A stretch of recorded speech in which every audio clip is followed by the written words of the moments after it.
이게 핵심인데 이것도 5년 동안 50%를 감면을 해주게 됩니다. 이것 때문에 농업회사법인에 관심을 두라고 제가 말씀을 드리는 거고요. 안녕하십니까. 제 이름은 윤인철이라고 하고 세무사이자 행정사입니다. 오늘은 농업회사법인에 대해서 알아보도록 하겠습니다. 2편 정도에 걸쳐서 제작할 예정인데 농업회사법인은 그렇게 흔하게 볼 수 있는 것은 아니죠.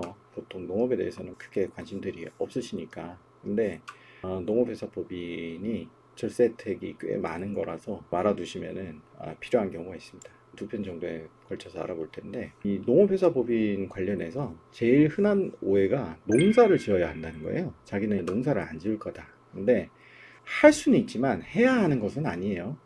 그리고 농지가 있어야 한다.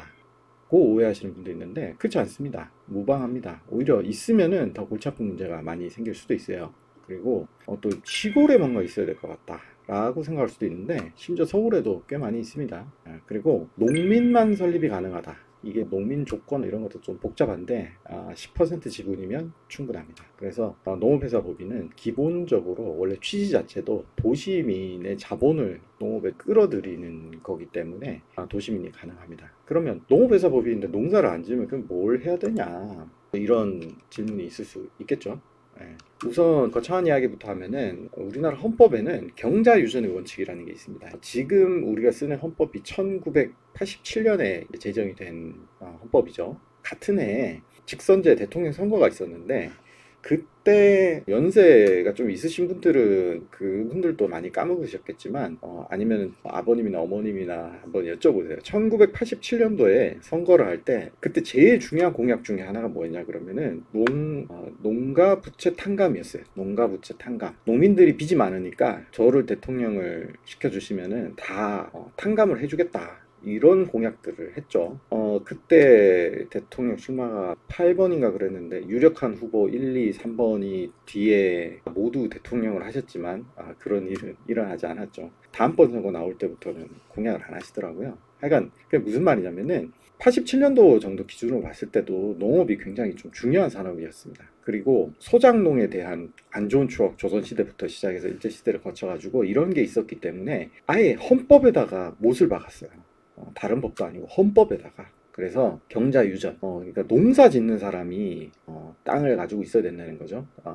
다른 사람이 가지면 안 되고 소작을 하면 안 된다는 게 아예 헌법에 명시가 되어 있습니다. 하지만 예외 없는 법은 없죠.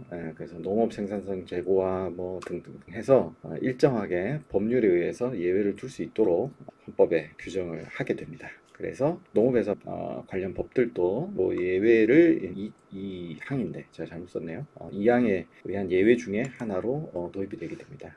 예나 지금이나 농지 투기 문제가 나오면은 굉장히 경기를 하죠, 사람들이. 일반인들도 그렇지만 공무원들은 더 스트레스 받습니다. 그래서 초기 법인으로 농업회사 법인도 있고 영농조합도 있고 한데 오늘은 농업회사 법인에 대해서만 제가 설명드리겠습니다만은 한 10년 좀 더 된 것 같은데 법인으로 농지를 살 수 있다고 그러니까 그냥 뭔가 땅을 사라 그러면 일단 좀 흥분해서 사시는 분들이 많이 있죠. 그래서 너도 나도 농업회사 법인을 만들어 가지고 농지 투기를 많이 했었어요. 그래서 그냥 주식회사 만들듯이 법무사 사무실에 가서 등기해 주세요 라고만 하면은 농업회사 법인 뚝딱 만들어졌고 농업회사 법인이라고 정관에 써져 가지고만 있으면은 농지를 살 수 있는 뭐 이런 게 있다 보니까 부작용이 많았어요. 그래서 현재는 요거를 사전 신고하도록 바꿨습니다. 신고증을 첨부해야지. 그러니까 그 해당 군청 같은 데 가서 제가 왜 농업회사 법인을 만들어서 무슨 농사를 짓겠다,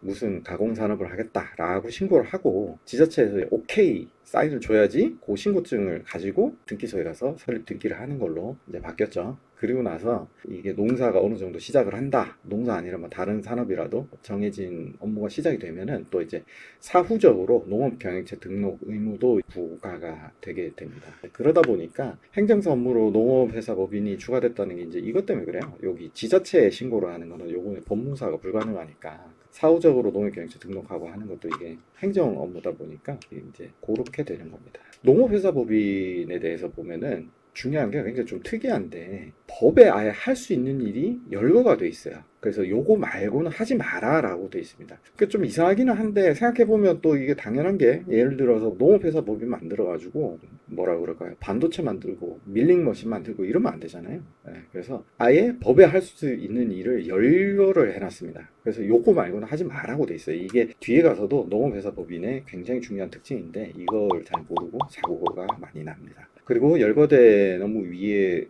업무를 수행하게 되면 시정명령을 내리기도 하고요. 아까 설명한 농업경영체 등록을 취소하기도 하고, 그래도 말을 잘 안 들으면 해산명령을 내리기도 합니다. 기본적인 업무는 뭐냐? 뭐 농업의 경영 당연하죠. 농산물 출하, 농작업 대행 뭐 당연한 업무인데, 여기 보면은 농산물의 출하, 유통, 가공이 오늘 제가 설명드릴 핵심이 됩니다. 그 다음 관광휴양 사업도 있고요.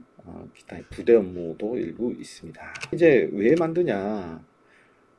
농지 사는 게 좋아서 만든 사람들이 과거에 대부분이라 그랬는데, 지금은 그거는 조금 자제해 주십사라고 제가 말씀을 드렸는데, 그러면 농지 사는 거 왜 뭐가 있냐 하면은 법인세 혜택이 있습니다. 그래서 식량작물 재배업, 쌀농사죠. 이런 거 하면은 100% 법인세 감면이고요. 근데 사실 이거는 혜택이라고 할 수도 없어요. 원래 농민 같은 경우는 안 내니까. 그리고 식량작물 외의 작물 세배, 그러니까 식량 말고 양파, 고추 뭐 이런 게 되겠죠. 50억 이내까지는 100%. 근데 현실적으로 50억 이상 순이익을 내시는 분이 얼마나 있겠어요. 그리고 중요한 게 제가 빨간색으로 친 게 나머지 소득, 아까 가공 그랬잖아요. 이게 핵심인데 이것도 5년 동안 50%를 감면을 해주게 됩니다. 이것 때문에 농업회사 법인에 관심을 두라고 제가 말씀을 드리는 거고요.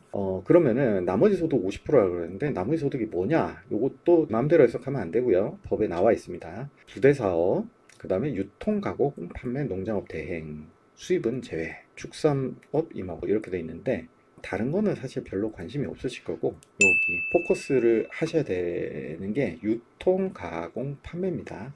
그러니까 농사를 짓는 것 말고 유통업도 돼요. 네, 유통업도 농산물만 다룬다 그러면은 가공 당연히 되고요. 그다음에 판매 뭐 소매 이야기하는 거죠. 다 됩니다. 그래서 제가 말씀드리는 게 식품 관련되는 사업을 하시는 분 같으면 기존에 있는 법인을 전환하거나 혹은 추가로 농업회사 법인의 일부 업무를 넘겨서 세제 혜택을 누리는 거를 검토해 보십사 하고 말씀을 드립니다.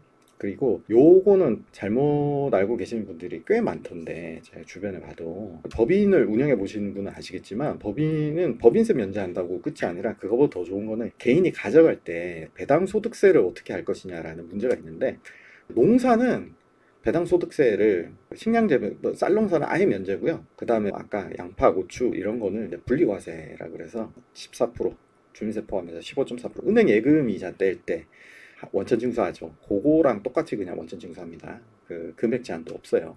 그러니까 이게 사실은 되게 파워풀한 건데, 제가 관심을 두라 그러는 가공, 유통 이런 거는 대상이 아닙니다. 오늘은 이렇게 기본적인 내용만 살펴보도록 하고요. 다음 시간에는 이름을 말하기는 좀 그렇고 땡땡빵이라고 그냥 썼는데, 실제 2024년 8월에 나온 조세심판은 심판 예를 보면서 제가 그냥 설명드리니까 그냥 그런가 보다 하는데, 실제에 있어서는 이게 얼마나 바보 같은 일이 많이 생기고 관련해서 얼마나 문제가 많이 생기는지를 좀 보시면은 알 수 있습니다. 그래서 다음 시간에는 실제 심판례에서를 중심으로 해가지고 현실적으로 이거 했다가 어떤 문제가 생기는지 이런 것들을 쭉 한번 살펴보도록 하겠습니다. 감사합니다.